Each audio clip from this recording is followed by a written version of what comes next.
Hi, എല്ലാവർക്കും നമസ്കാരം. പുതിയ വീഡിയോയിലേക്ക് സ്വാഗതം. അപ്പോൾ ഇന്നത്തെ വീഡിയോ എന്ന് പറയുന്നത് ആർക്കും ചെയ്യാൻ പറ്റുന്ന ഒരു കളക്ഷനാണ് കേട്ടോ. ആർക്കും ചെയ്യാൻ പറ്റുന്ന ഒരു ചെറിയ കളക്ഷനെ കുറിച്ചിട്ടാണ്. പക്ഷെ നമുക്ക് മനസ്സിന് കിട്ടുന്ന ഒരു സന്തോഷം എന്ന് പറയുന്നത് അതൊരു വേറൊരു ലെവൽ സന്തോഷമാണ്. അത്രയും കളക്ട് ചെയ്ത് വെക്കുമ്പോൾ കിട്ടുന്ന ഒരു സന്തോഷം വേറെയാണ്. അപ്പോൾ നമ്മളിത് ഈ പണ്ട് മുതലേ അവിടെ ഇവിടെയൊക്കെ നമ്മൾ കിട്ടുന്ന ചില്ലറകൾ ഒരുമിച്ചിട്ടിരുന്നതിനകത്തുനിന്ന് ഞാൻ 5 രൂപ മാത്രമായിട്ട് പറക്കിയെടുത്തതാണ്.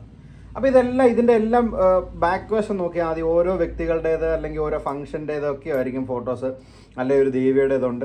അങ്ങനെ ഓരോ ഫംഗ്ഷൻ, പാർലമെൻറ്റിൻ്റേത്, അങ്ങനെ ഓരോ ഫംഗ്ഷനോ അല്ലെങ്കിൽ ഓരോ വ്യക്തികളുടെയൊക്കെ ഫോട്ടോസ് ആയിരിക്കും. അപ്പോൾ അങ്ങനെയുള്ള വെറൈറ്റികൾ മാത്രം നമ്മൾ നോക്കി നമ്മൾ മാറ്റി വെച്ചതാണ്. അപ്പോൾ നമ്മൾ ഇതുപോലുള്ള കോയിൻസ് നമ്മൾ ഏത് മിൻ്റാണ് അല്ലെങ്കിൽ അതിൻ്റെ എന്തൊക്കെയാണ് മാർക്കറ്റ് പ്രൈസ് എന്നൊക്കെ അറിയുന്നത് ഇതുപോലുള്ള ബുക്കുകൾ നോക്കിയിട്ടാണ്.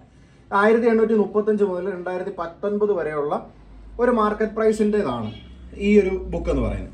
ഇത് നോക്കിയിട്ടാണ് നമ്മൾ മാക്സിമം റെഫർ ചെയ്യുന്നതെന്ന് പറയുന്നത്.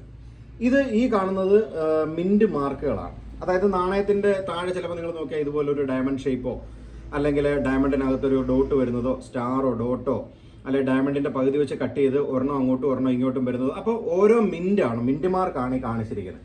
ഇത് നോക്കിയിട്ടാണ് നമ്മൾ മാക്സിമം മിൻറ്റുകളൊക്കെ നമ്മൾ മനസ്സിലാക്കുന്നത്.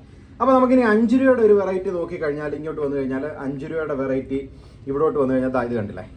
ഇപ്പോൾ ഇന്ദിരാഗാന്ധിയുടെ വരുന്ന ബോംബെ മിൻറ്റുണ്ട്, ഹൈദരാബാദ് മിൻറ്റുണ്ട്. അത് 1985 ഇറക്കിയാണ്. 89 ഇറക്കിയതാണ് നെഹ്റു ഫേസ് വരുന്നത്. അതും ബോംബെ മിൻറ്റ്, ഹൈദരാബാദ് മിൻറ്റ്. അതുപോലെ ഓരോ കോയിൻ്റേതും ഏത് വർഷം ഇറക്കി, എന്ത് മെറ്റലാണ് ഉപയോഗിച്ചിരിക്കുന്നത്, എന്ത് വെയിറ്റ് ഉണ്ട്, എത്ര മിൻറ്റ് ഇറക്കിയിട്ടുണ്ട്. ചിലത് കണ്ടില്ലേ, ബോംബെ, ഹൈദരാബാദ്, നോയിഡ 3 മിനിറ്റ് വരുന്നത്, 1 മിനിറ്റ് വരുന്നതൊക്കെ ഉണ്ട്. കൂട്ടത്തിൽ ഏറ്റവും റെയർ എന്ന് പറയുന്നത് നമ്മൾ കഴിഞ്ഞ ദിവസം കണ്ട വീഡിയോയിലെ പോലെ തന്നെ ഇന്റർനാഷണൽ ക്രോപ്പ് സയൻസ് കോൺഗ്രസ് എന്ന് പറയുന്ന ഫംഗ്ഷൻ്റെ ഒരു നാണയമാണ് ഉള്ളതിൽ കുറച്ച് റേറ്റ് വ്യത്യാസം വരുന്നത്. ഇത് 19 റേറ്റാണ് ഈ വന്നിരിക്കുന്നത്. അതാണ് ഇവിടെ UNCക്ക് 7000 എന്ന് കൊടുത്തിരിക്കുന്നത്. ഇപ്പോൾ UNCക്ക് ഏകദേശം 25,000 മുതൽ ഗ്രേഡഡ് നല്ല കോയിൻ വരുന്നുണ്ടെങ്കിൽ 50,000 വരെ അല്ലെങ്കിൽ 60,000 വരെ മാർക്കറ്റ് പ്രൈസ് പോയേക്കാം. ഒരു MS ഒക്കെ കിട്ടിയ MS 70 അല്ലെങ്കിൽ 68 ഒക്കെ കിട്ടിയ 1 lakh വരെയും പോയേക്കാം എന്നുള്ളൊരു രീതിയിലുള്ളൊരു നാണയമാണിത്. അപ്പോൾ ഇത് നോക്കിയിട്ടാണ് നമ്മൾ കോയിൻസ്, ഓരോ വെറൈറ്റിയിലുള്ള കോയിൻസ്, എത്ര മിൻറ്റ്, എത്ര വെയിറ്റ്, അതിൻ്റെ ഡേറ്റ്, അങ്ങനെയുള്ള കാര്യങ്ങളെല്ലാം നോക്കുന്നത്. അപ്പോൾ നമുക്ക് ഇതൊരു ആൽബം കിട്ടിയിരുന്നു. അതായത് 5 രൂപയുടെ കളക്ഷൻ ചെയ്യാൻ വേണ്ടിയിട്ടുള്ള ഒരു ആൽബം. എല്ലാ വെറൈറ്റിയിലുമുള്ള 5 രൂപ നമുക്ക് കളക്ട് ചെയ്ത് വെക്കാം. അപ്പോൾ ഇത് എൻ്റെ കയ്യിൽ ബാലൻസ് ഇരുന്ന കുറേ അധികം നാണയങ്ങളാണ്. ഇത് ബാലൻസ് ഇരുന്നത് ഞാൻ മാറ്റി വെച്ചേക്കുന്നു. ഇത് നമ്മൾ കഴിഞ്ഞ ദിവസം ഇനി ഇതിനകത്ത് ആഡ് ചെയ്യാൻ വേണ്ടിയിട്ടുള്ള നാണയമാണ്. സയൻസ് ക്രോപ്പ് എന്ന് പറഞ്ഞത് മുമ്പേ കാണിച്ചത്. ഇതുപോലാണ് അതിൻ്റെ എന്താ പറയുന്നത്, അതിൻ്റെ ഡിസ്പ്ലേ വരുന്നത്. ഈ കാണുന്നത് ഹോളാണ് കേട്ടോ. ബാക്കി ഈ കാണുന്നതൊക്കെ നാണയം ഞാൻ എൻ്റെ കയ്യിലിരിക്കുന്നത് നമ്മൾ ഇതുപോലെ കളക്ട് ചെയ്ത് വെച്ചിരുന്നതിനകത്തുനിന്ന് നമ്മൾ സെലക്ട് ചെയ്ത് കയ്യിലുള്ളതൊക്കെ നമ്മൾ ഓരോ ഹോളിനകത്താക്കി നമ്മൾ അറേഞ്ച് ചെയ്ത് വെച്ചിട്ടുണ്ട്. അപ്പോൾ ഇതിനകത്ത് ഒരുപാട് നമ്മളിനി നിറയ്ക്കാനുണ്ട്. ഇവിടെ ഒരെണ്ണമുണ്ട്. അപ്പോൾ ഇത് നമ്മളിനി പ്ലാസ്റ്റിക് കവറിനകത്തുനിന്ന് കട്ട് ചെയ്തെടുത്ത് ഇതിനകത്ത് വെക്കണം. പക്ഷേ ഈ ഒരു കോയിന് എങ്ങനെയായാലും 25,000 to 30,000 ഇപ്പോൾ കോസ്റ്റ് വരുന്നതാണ്. UNC ഗ്രേഡഡ് വരുന്നുണ്ടെങ്കിൽ അത് MS 68 69 ഒക്കെ വന്നു കഴിഞ്ഞാൽ 1 lakh മുകളിൽ പോകാൻ വരെ ചാൻസ് ഉള്ള ഒരു നാണയമാണ്. പിന്നെ അതുപോലെ തന്നെ ഓരോ ഡീറ്റെയിൽ കൊടുത്തിട്ടുണ്ട്, ഓരോ ഫംഗ്ഷന് വേണ്ടിയിട്ടുള്ള കോയിൻസ് കൊടുത്തിട്ടുണ്ട് നമുക്ക് മനസ്സിലാക്കാൻ വേണ്ടിയിട്ടുള്ള.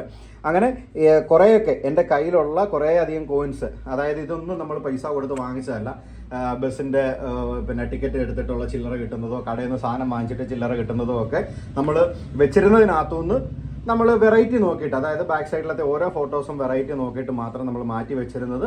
ഇതുപോലൊരു കളക്ഷൻ ചെയ്യാൻ വേണ്ടിയിട്ട് ഒരു ആൽബം കിട്ടിയപ്പോൾ നമ്മൾ അതിലേക്ക് എടുത്തു വെച്ചു എന്ന് മാത്രം. അതിൽ ഈ ഒരു നാണയം മാത്രം ഞാനിപ്പോൾ ക്യാഷ് കൊടുത്ത് ഒരു ഓപ്ഷൻ എടുത്തതാണ്.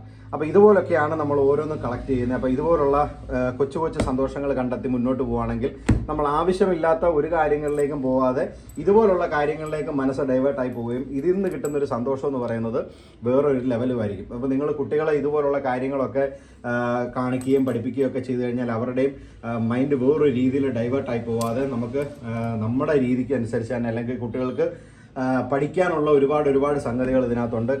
താല്പര്യത്തോടുകൂടി ഒരു കളക്ഷനോടുകൂടി പഠിക്കാൻ പറ്റുന്ന ഒരുപാട് സാഹചര്യങ്ങൾ നമ്മൾ ഇതുപോലെ ഒരുക്കി കൊടുക്കുക. ഇങ്ങനെയൊക്കെയാണ് ഞങ്ങൾ കളക്ട് ചെയ്യുന്നത്. അപ്പോൾ ഈ കളക്ഷനൊക്കെ നിങ്ങൾക്ക് ഇഷ്ടപ്പെട്ടെന്ന് കരുതുന്നു. നിങ്ങളുടെ കൂട്ടത്തിലുള്ള കുട്ടികൾക്കോ അല്ലെങ്കിൽ സുഹൃത്തുക്കൾക്കോ കോയിനോ കറൻസിയോ സ്റ്റാമ്പോ ഒക്കെ കളക്ട് ചെയ്യുന്നവർക്ക് ചാനൽ പരിചയപ്പെടുത്തി കൊടുക്കുക.